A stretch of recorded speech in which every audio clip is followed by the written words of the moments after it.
Hola profesora Salea, mi persona Eliodora Romero le va a presentar el análisis intratextual de la novela Huasipungo del autor Jorge Icaza Coronel.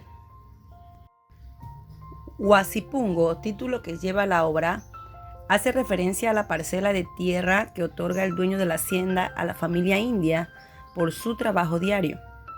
Esta tierra fue prometida a ellos, pero los blancos solo tenían un interés económico, por lo que los engañaron y decidieron despojarlos de su propiedad. La cita para respaldar esta teoría es la siguiente.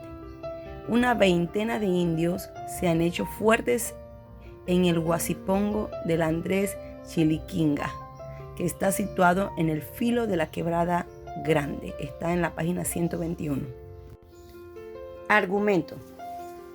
La actividad del pueblo gira en torno a la hacienda Cuchitambo, propiedad del terrateniente Alfonso Pereira. La hacienda de Pereira está en crisis económica. Él consigue dinero firmando un contrato con una compañía extranjera que quiere construir una carretera para comunicar el territorio del interior para la explotación petrolera. Julio Pereira es el intermediario en el préstamo. Alfonso Pereira se convierte con otros personajes en instrumento de la penetración imperialista en la región y se ve obligado a quitar a los indios sus huasipungos. Cunchi es obligada a ser la nodriza ilegítima de Pereira. El cura se encarga de evangelizar a los indios para obtener ganancias económicas y asimismo engañar a estos para llevar a cabo la construcción de la carretera. A raíz de esto se hace un plan en el que consistía agrupar al pueblo con el motivo de la celebración de la Virgen de la Cuchara. Y sería esta cerca del mediodía, de acuerdo con lo convenido, el teniente político, cura, mayordomo, mientras de la Junta Patriótica los hermanos Ruata y Pereira bloquearon las esquinas para llevar a la muchedumbre al final de la calle principal del pueblo. Y es aquí donde se les dice con mentiras que ellos con sus propias manos realizarán la carretera, lo cual conlleva a muertes, a enfermedades y al hambre. Llega la muerte de Cunchi, quien como carne podrida, la novela concluye con la comprensión chilinquinga de lo único que puede hacer es resbalarse y resistir a la expropiación de sus huasipungos, pero la resistencia fracasa. Exposición. Huasipungo inicia con la salida de don Alfonso Pereira en una mañana desde su casa. El hombre colérico y dueño de Cuchitambo estaba envuelto de iras en su cabeza. Al salir se desquita con un fuerte golpe en la puerta y lanzando maldiciones, un problema que para él lo llamaba honor en peligro. Se trataba del caso de su hija de 17 años que se había acostado con un cholo de apellido Cumba, un hecho donde había sido deshonrado su apellido y como deber de padre, no iba a permitir un matrimonio entre dos distintas clases sociales. Al enterarse del caso de su hija, decide ir tras Cumba, pero lamentablemente era tarde. El cholo había desaparecido, con un deshonor en su apellido, y en breves momentos le vinieron más problemas al recordar de sus grandes deudas que tenía con su tío don Julio Pereira. Las deudas de su casa, al señor arzobispo, al municipio, a los bancos y a la Tesorería Nacional. Las deudas eran un gran dolor de cabeza para don Alfonso Pereira. Problemas que le llevaron a caminar por las veredas, pero al momento de cruzar la calle, nota la presencia de un automóvil lujoso y caro como una casa. Al verse sorprendido, mira la ventana del carro deslizándose hacia abajo para luego ser llamado por una mano amistosa. El nudo. Aquel llamado era de su tío, un individuo de buena estabilidad económica. Se trataba de don Julio Pereira, un hombre de contextura gruesa, al ser llamado por su tío diciendo: tenemos que hablar de cosas muy importantes, sube. Le invita a entrar al carro, donde Alfonso con timidez ingresa y se sienta junto a su tío, donde minutos más tarde llegan a su inmensa oficina. Entre charlas, es recordado del plazo que se cumplió por uno de los pagarés. Don Alfonso, al sentir una gran angustia de escalofrío, es sorprendido por una respuesta que le explica lo siguiente: no he querido ejecutarte por un negocio.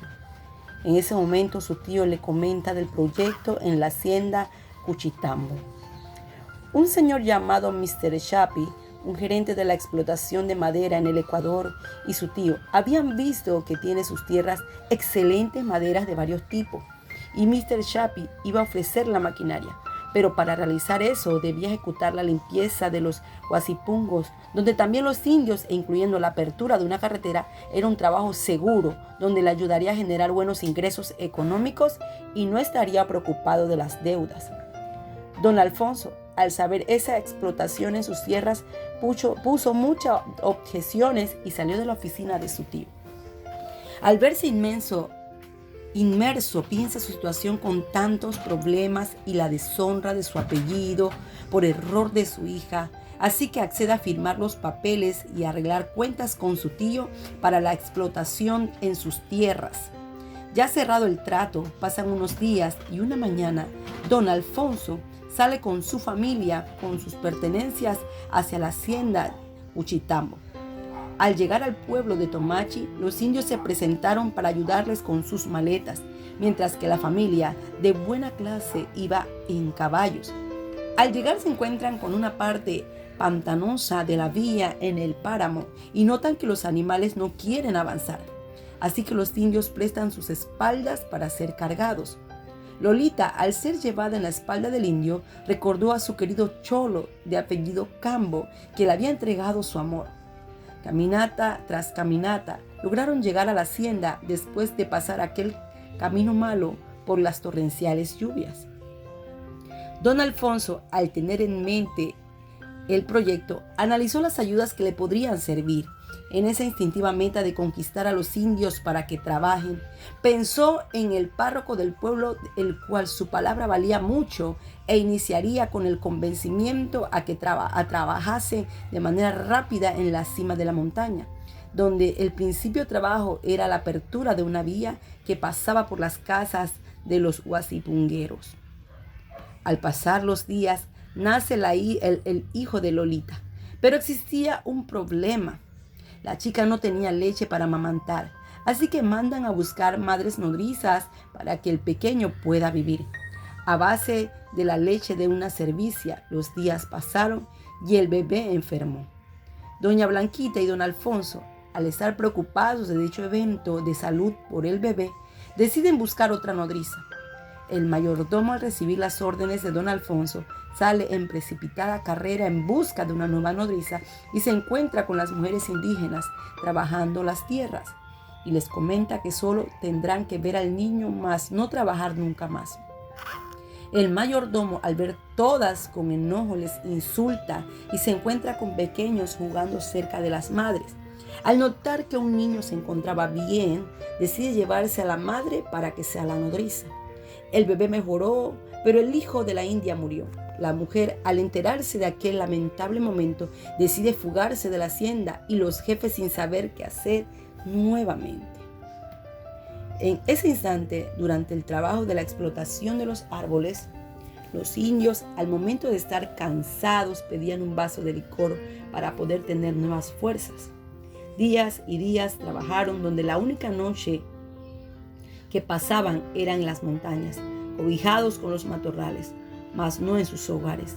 En un momento de extrañez a la Cunchi, el indio Andrés Chiliquinga bajó de la montaña en la oscura noche para poder ver a su esposa y regresar a su trabajo sin que le descubra el tuerto Rodríguez. Al ser descubierto por él, Andrés Chiliquinga corrió el peligro de enfrentarse a un grave castigo. En ese momento, en la hacienda, el bebé de la niña Lolita lloraba por falta de leche, ya que una de las nodrizas se desapareció al saber que su propio hijo murió por hambre en su huasipungo. Deciden buscar otra nodriza y encuentran a la Cunchi, mujer del indio Andrés Chiliquinga, a la cual la llevan a ella y a su hijo a la hacienda para el servicio de las patronas. sin saber nada de eso, caso el indio Chiliquinga, baja a ver a la familia de Guasipungo, escondido del tuerto Rodríguez. Se apresuró por verlos sin saber que la casa estaría botada. Pensó con coraje y tristeza que su mujer lo había abandonado. Preocupado y asustado en la madrugada, retorna a la montaña y es sorprendido por el tuerto Rodríguez, el cual le ordena que trabaje con mayor fuerza en la tala de árboles por haberle engañado. El indio Chiliquinga, enojado por la desaparición de su esposa, no vio la mala maniobra que hizo al momento de cortar un árbol y se clava el hacha en el pie, causando una grave hemorragia. Y entrando el tuerto Rodríguez a la acción, pues a más de capataz era curandero entre hojas y trapos sucios, lo vendó. Pasó los días y Andrés Chiliquinga no tenía respuestas de salud por su pie hasta que vieron que se había infectado. En esos momentos, el tuerto Rodríguez da la orden que lo bajen al Guasipungo y agregando maldiciones a gritos por aquel error del indio entristecido. Con la ayuda de los indios de buen corazón, Andrés Chiliquinga es bajado del páramo y en ese momento llega una visita que era del mayordomo de la hacienda para averiguar si es verdad de aquel hecho. Y detrás de él lo seguía un indio curandero, el cual fue a traer la medicina para curar el pie de su compañero. En ese instante el mayordomo le contó que su esposa se encontraba en la hacienda de los patrones dando de lactar al bebé de la niña Lolita. Entre gritos del indio lastimado y pociones del indio curandero, logró curar su pie, pero desafortunadamente el indio Chiliquinga quedó cojo. Mientras don Alfonso y el párroco de la iglesia habían ido a visitar al teniente político Jacinto Quintana para hablar de la apertura de la vía en el páramo y de una vez tomar el licor que vendía la señora de Jacinto, al terminar ese licor, el patrón entonces ordena al teniente político ir a traer unas cuantas botellas de coñac en su hacienda. En ese momento y en este tiempo ausente del hombre de la casa, su esposa, sola en la cocina, es sorprendida por don Alfonso y el cura, los cuales cometen sus más bajos instintos con doña Juana. Llegó el momento de la construcción del verdadero proyecto. Era la construcción del camino carretero para transportar las cosechas a la capital, y esta construcción sería con todos los indios que habrían en los Guasipungos y los cholos del pueblo.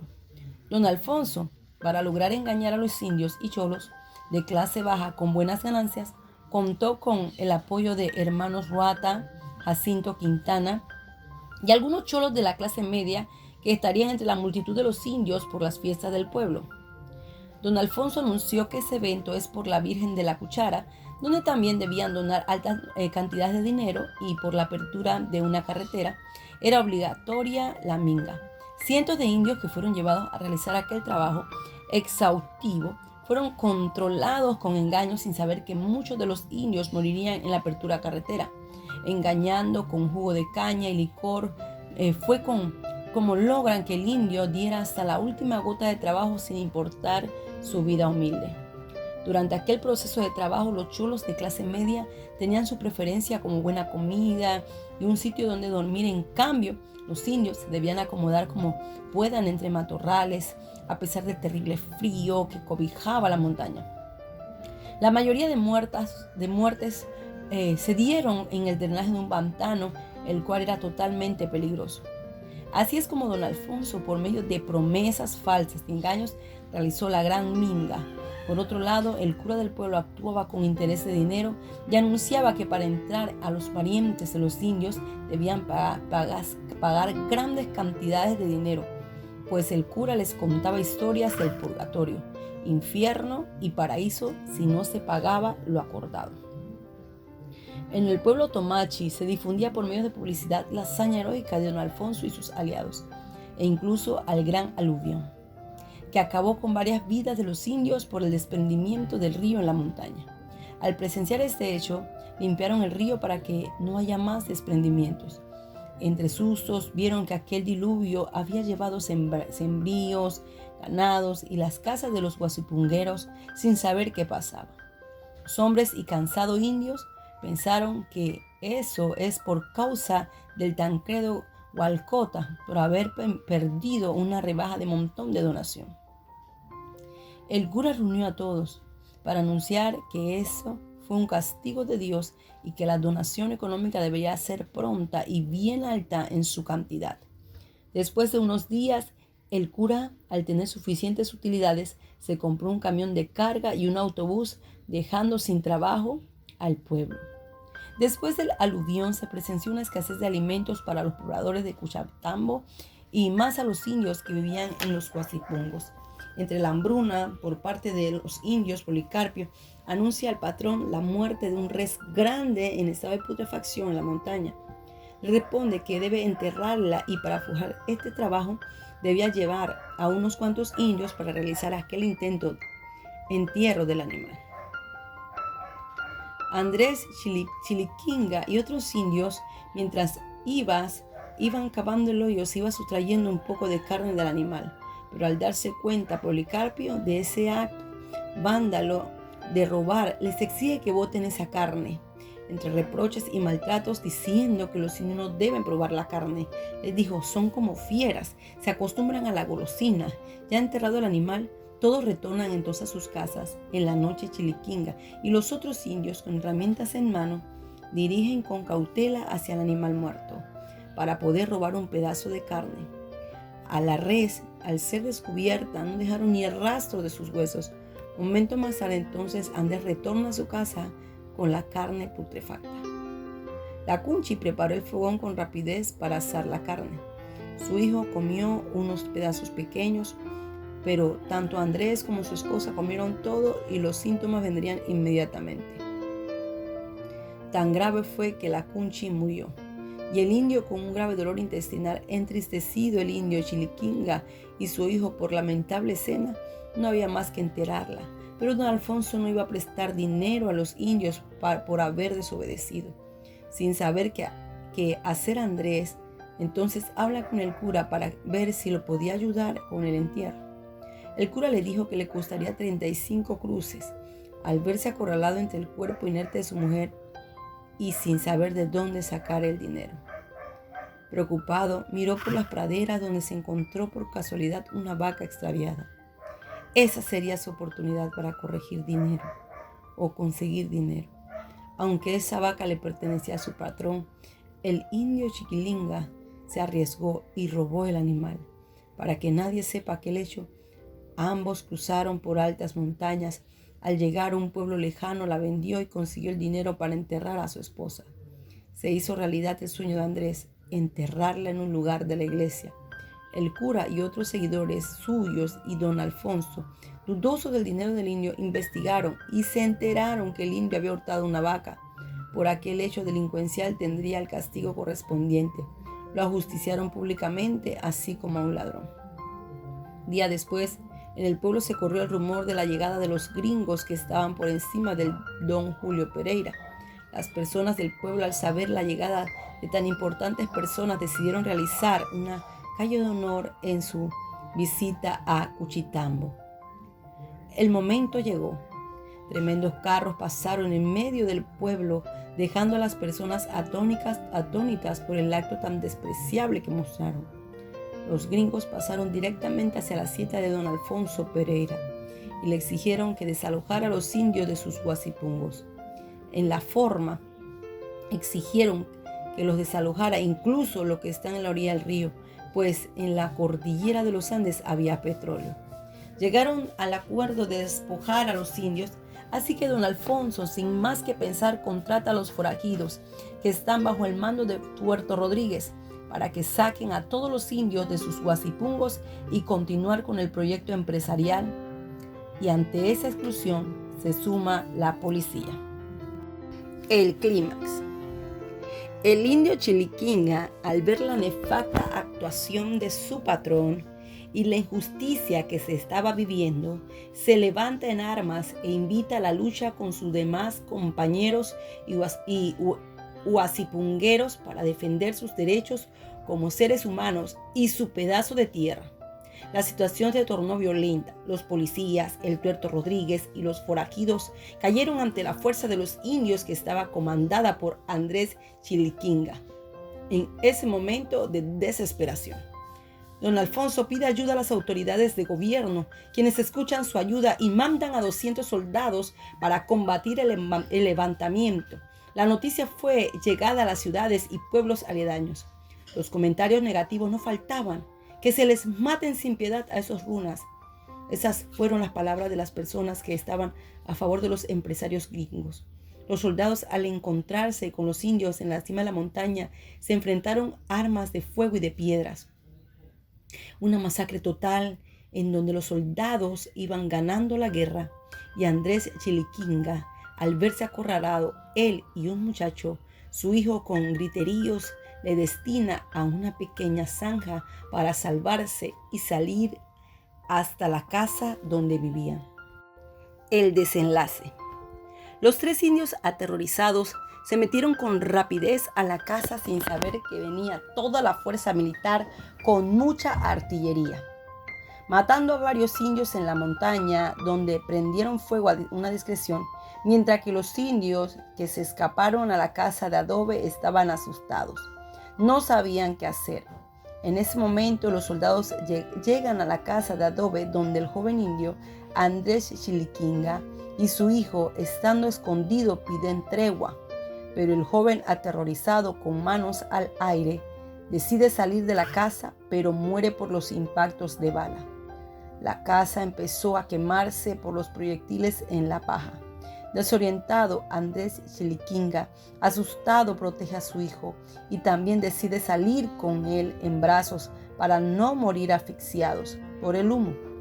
Pero las balas lo esperaban afuera, muriendo unidos padre e hijo ante la fuerza militar, dando como resultado el sucumbir del indígena que se rebeló a sus patrones. Interpretación. Novela de resonancias profundas, todavía plenamente vigente, conserva toda la fuerza social de su primera aparición, en medida igual al problema que la inspira. Icaza plasmó el maltrato de los indígenas, realizando una crítica directa a la clase dominante, aquellos que veían con desdén a la clase pobre y trabajadora. Icaza se ha sentido responsable de su interpretación de la realidad ecuatoriana desde siempre. No dudó en los ataques que recibió desde distintos sectores sociales. Para muchos, Huasipungo fue una declaración de principios morales. Para otros fue la exploración estéril de un hombre que solo quería purgar sus pecados y culpas por medio de la escritura, generando de ese modo resentimiento sobre los patrones y la organización de la hacienda. Pero el tiempo político y el de la cultura iban cambiando. Eso generó que una nueva fila de nombres pudieran decir algo similar en distintos tiempos y latitudes. La obra muestra la ideología de aquellos que se creían con el poder de oprimir, dejando en evidencia su maldad e injusticia. Tema: la dominación de los indios ecuatorianos. Icaza representa la incapacidad de los indios, quienes tenían para articular una respuesta frente a la dominación. Ellos resisten individualmente apelando a los métodos que la dominación colonial ha puesto a su alcance, también el endeudamiento a través de préstamos, la súplica y la resignación. Andrés Chiliquinga no parece pertenecer a una comunidad como los demás isuapungueros, sino que trabaja bajo el control del administrador Policarpio, pero si bien la dominación es colectiva, la forma en que los indios resisten cada día parece desprovista de solidaridades, de lazos familiares y comunitarios. Este detalle de la narración bien puede corresponder a un interés manifiesto de Icaza por mostrar sociológicamente la carencia del indio para resistir la dominación. En la obra se habla de esto, ya que es un tema principal, y se explica que esta opresión viene desde hace varios siglos y que no ha parado desde ahí. Además, se crea una diferencia entre el patrón y el indio, al escribir al patrón como un poquito más blanco. La desesperación y el llanto infantil anegan el alma de la indiada, sacudiéndola en temor de lágrimas. Hasta las indias se sienten en estado de gritar: basta, carajo, basta. Pero la protesta se da contra las paredes de la humildad, de la resignación, de los barrotes que desde chicos le pusieron el cura, el amo, el teniente político, todos los blancos predicadores de moral, todas las élites de la civilización que viven buscando espaldas sumisas, sobre los cuales pasa el carro del progreso, donde van ellos y sus satélites. La muchedumbre de contrabando se dejó sentir un leve susurro entonces de lágrimas y mocos de India. Esta cita habla acerca exactamente de la discriminación y de las comparaciones entre los indios y los blancos. Subtemas: la explotación y la vejación por parte de los poderosos. Los poderosos representados en la novela por Alfonso, su tío, Mr. Chapí y los gringos solo querían explotar las tierras de los indios y construir una carretera que servía para su propio beneficio. Las tierras eran dadas a los indígenas como pago por su servicio, pero estas personas solo buscaban utilizarlos y esclavizarlos para su uso personal. Cita: el cura y el sacristán se habían subido a la torre. El pretil estaba repleto de mujeres y hombres, y en la calle, pisando en los charcos de lodo, los muchachos, jinetes en caballos de carrizo, daban vistas a los señores gringos. Solo los indios pasaban como sombras en mitad de la batahola de preparativos. Cuando los blancos se divierten en esa forma es porque algo malo caerá sobre ellos. Esos polvos traen lodo donde se sumerge la carne indígena. Otro de los subtemas es los trabajos largos y agotadores, jornadas de los esclavos. Cuando inició la construcción de la carretera, los indios fueron forzados a las largas jornadas de trabajo en condiciones deplorables. Muchos perecieron, otros sufrieron grandes enfermedades, pero los poderosos solo querían ver su gran obra culminada. Cita: el indio, al contemplar la marcha de los compañeros, sintió vagamente el empujón de la costumbre que le llevaba al trabajo, como si tras él fuera el mayordomo agitándole con el hacial. Llegó tarde al monte. El capataz, después de cobrarse la tardanza, propinándoles con una tunda de patadas, le amonestó. Creencia en la superioridad de los gringos. Este es otro subtema. La clase dominante de Ecuador también eran dominados por sus absurdas creencias de que los gringos eran los salvadores del mundo, aquellos que llevarían civilizaciones y los únicos que sabían hacer las cosas bien. Estaban totalmente dominados por una creencia absurda, donde se menospreciaban ante los gringos que solamente querían lograr un beneficio económico de ellos. Cita: ¿no sabía usted? A buen tiempo que ya tenemos firmado el contrato, aquí tenemos petróleo. Yo examinando esto, y usted y su tío tendrán buena parte en el negocio. Qué grandes son ustedes, los yanquis. Yes, ustedes no saben eso. Yo trabajando mucho, emprendiendo en esto en todos los países de Sudamérica, pero como a nosotros no nos gusta llenarnos de orgullo sino la plata, nosotros no decimos nada y ponemos pretexto de la madera. También madera, buen negocio. Y para empezar, estos países muy brutos cuando no quieren dejarnos sacar el petróleo. El maltrato a la mujer.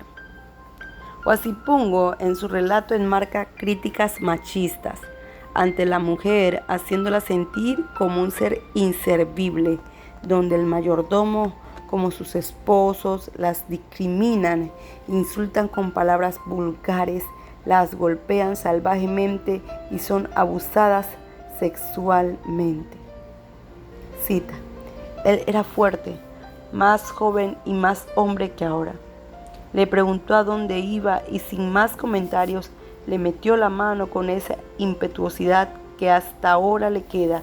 Ella dio un alarido defendiendo con ambas manos el sexo.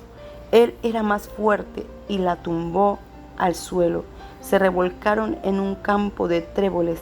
Ella, rabiosa, le daba con los puños en la cara, mientras él le estrujaba los senos, le hundía las rodillas en el pudor virgen que aprisionaban furiosamente las piernas. pronto las fuerzas femeninas cayeron en una furia de imposibles. Lloró, suplicó, se mordió los labios para hacerse sangre, pero aquellos excitaban más y más al macho que, atenazándola con su peso, desgarró su vida. Tesis: el abuso del capitalismo, las injusticias, las explotaciones y las discriminaciones hacia los indios ecuatorianos. El porvenir nacional, en cuanto significa un método seguro de acrecentar riquezas hasta ahora inexplotadas en las selvas de Oriente, ha dado un paso definitivo en el progreso. Por lo que sabemos hasta ahora, parece que los miembros de las sociedades colonizadoras buscan, con toda razón, zonas adecuadas para su establecimiento, zonas con caminos practicables, clima correcto, cercanía a centros poblados, extensión suficiente de tierras explotables, buena calidad de estas. Si vamos a pretender que los colonizadores, por el hecho de ser extranjeros, han de venir y penetrar inmediatamente a la mitad de la selva desposeída de todo auxilio humano para realizar milagros, persistiremos en un grande daño. Hay que dar a la expansión del capital extranjero todas las comodidades que él requiere. En sus colonias económicas, así lo exige la inversión de la plusvalía en la acumulación capitalista de las naciones patronas. En el caso actual ya podrá tener ancho panorama de acción sobre las civilizaciones, que lo diga el comercio del opio en China. Eso se encuentra en la página 68 de la obra. Premisa: la sublevación como producto de la injusticia y la discriminación hacia los indígenas. Cita: la congestión se desangró Chaquiñán abajo, llevando revueltas todas las formas de los ayes, de los gritos. Para precipitar la marcha, se echaban en el suelo y se dejaban rodar por la pendiente. Caminaban sorprendidos por todos los silencios del paisaje, toda la impavez campestre. Chiflan con todos los dedos metidos en la boca, enarbolan ponchos y sombreros, y sobre todo lanzan el aradido Ñucanchic Huasipungo, grito que salía deshilachado en 1000 voces. Sudan como cañas en incendio, el incendio del sol, que es un toque de rebato. En mitad de la turbamulta, las mujeres, desgreñadas, sucias, casi desnudas, seguidas por centenares de mocosos con las nalgas al aire, lanzan lamentaciones que engordan el griterío de los machos. Ñucanchic Huasipungo, se aferran gritan con manía de posesos. El batallón de cachorros que, imitando a los taitas, se han armado de bejucos, de ramas secas, de leños, de ramas de ortiga para enrochar el culo de los ladrones, como la mamá le enrocha cuando se mean en la cama. También gritan Ñucanchic Huasipungo. Los valores. Entre los valores y antivalores que encontramos dentro de la obra, podemos mencionar algunos de los muchos: la lucha, el amor, la fidelidad, la libertad, la solidaridad, la justicia, la equidad y la obediencia. Antivalores. Entre los antivalores que encontramos, cabe mencionar la explotación, la avaricia, la discriminación, la injusticia y el engaño. Opinión personal. Es una obra hermosa que muestra el estado marginal en que vivían los indígenas. Nos muestra el uso del lenguaje quechua, enriqueciendo nuestro vocabulario. Por medio de esta obra, Icaza reafirma la dominación que han sufrido los indígenas desde que fueron colonizados, desde que les robaron sus tierras, desde que los convirtieron en esclavos. Actualmente esta realidad se sigue presentando porque muchos indígenas son explotados por poco dinero, obligados a realizar largas jornadas de trabajo, no se les cumple sus derechos, hasta se les ha quitado sus tierras para beneficio de un sector de la sociedad. En nuestro país cabe recordar la sublevación que realizan los indígenas en Boca del Toro cuando se quiso implementar la ley Chorizo. Esto trajo como consecuencia de muchas muertes, pero el gobierno derogó la ley ante la presión colectiva. Esto nos enseña que es necesario luchar por nuestros derechos, por no permitir el dominio de los capitalistas que simplemente quieren un beneficio económico para su clase social. Conclusión. Huasipungu es una novela que tiene un interés en la sociedad, observando y describiendo objetivamente los problemas sociales, denunciando las desigualdades sociales y las penalidades que sufrían los sectores sociales menos favorecidos. La novela comienza siendo una denuncia a la injusticia social, donde el autor describe la vida del indio en una sociedad que lo utiliza, pero no le da nada, y se plasma la tragedia de la servidumbre, explotación y maltrato hacia el mismo. No obstante, persuade a todos los que se sienten identificados con el pueblo indígena, ya que enseña que la única manera de lograr libertad en todos los sentidos es haciendo valer nuestros derechos como miembros de la sociedad. Muchas gracias.